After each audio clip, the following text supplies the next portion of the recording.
Greetings once again. If you're watching this, I assume that you're looking for a little bit of guidance and some suggestions when it comes to approaching Paper 2. In this video segment, what we're going to do is we're going to talk about some of the things that you need to think about when it comes to writing this paper. Now, before I go any further, understand that this is no different than Paper 1. This is an argumentative paper, and therefore what you're going to need is a thesis statement. So let's take a look just briefly at that central question for Paper 2. It's asking you, what, if anything, do you think has changed from the day and age of Jurgis Rudkis in the book that you read, The Jungle, the beginning of the semester, to the day and age of Barbara Ehrenreich in Nickel and Dimed. Now, first and foremost, you're talking about two opposite ends of the 20th century. Jurgis Rudkis is living through the 1890s and the very beginning of the 20th century, and Barbara Ehrenreich is primarily writing and working in the 1990s and the early part of the 21st century. So there's a 100-year space in between, and although that might not seem very significant when it comes to the central question of the paper, there's a lot of things that happen right there in the center of that 20th century that are substantially different than the day and age of either Jurgis Rudkis or Barbara Ehrenreich. One of the things that I'd like to point out, and I don't think that there'd be too many people that would argue with me about this point, Jurgis and Barbara share quite a few commonalities when it comes to the world of work, and the world after work ends, for that matter, too. I guess the question for me would be, what happened between 1896 and 1996 that produced a similar outcome? What we can say about this question is that over the course of the 20th century, we did see government expand to try to bring security to more and more people. I'm very hopeful that at this point in the class, you understand that the Pure Food and Drug Act, passed during the presidency of Teddy Roosevelt, was designed to clean up the things that were being put in our food. The Supreme Court ruling in 1908, Muller versus Oregon, it was designed to limit the amount of work hours that you could legally work a female worker. Later on in the 1930s, Franklin Roosevelt's administration issues, I guess in conjunction with the Congress, issues something called the Wagner Act, and what that does is it makes it legal for workers to form unions in the United States, and it forces their bosses to bargain collectively with them. Now, one last example. Later on in the 1950s, what you have is a labor management accord, which basically means that workers are now being paid what we would consider middle-class wages. And you begin to see workers buying houses in the suburbs. You begin to see them taking vacations. You begin to see them investing in their children via sending them to college or trade schools or things of that sort. In short, what I'm getting at is toward the middle of that 20th century, what you're beginning to see is the rise of a blue-collared middle class. They are industrial workers. They are workers in the same way that Barbara Ehrenreich is a manual worker.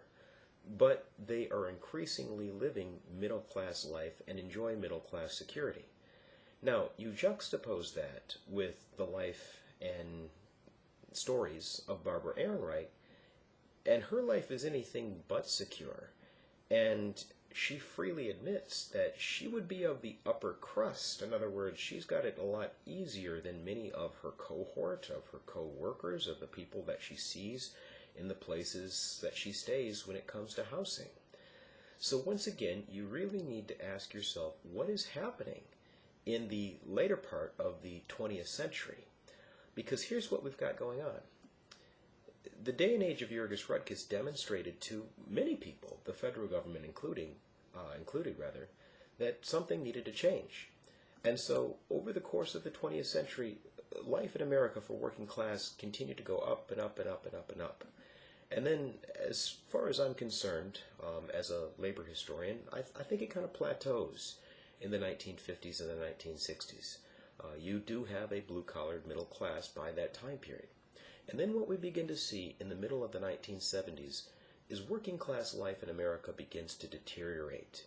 It deteriorates economically, meaning people are paid less and less, or at the very least, they don't see any kind of rise in their wages and what they're being paid at the same time that they're seeing inflation.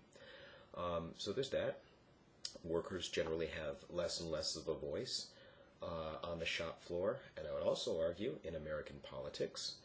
And you do see it becoming more and more difficult to quote-unquote make it in America. Prices are going up. The safety net, for all intents and purposes, is being taken away. These are the kinds of issues that I want you to think about when it comes to writing paper 2.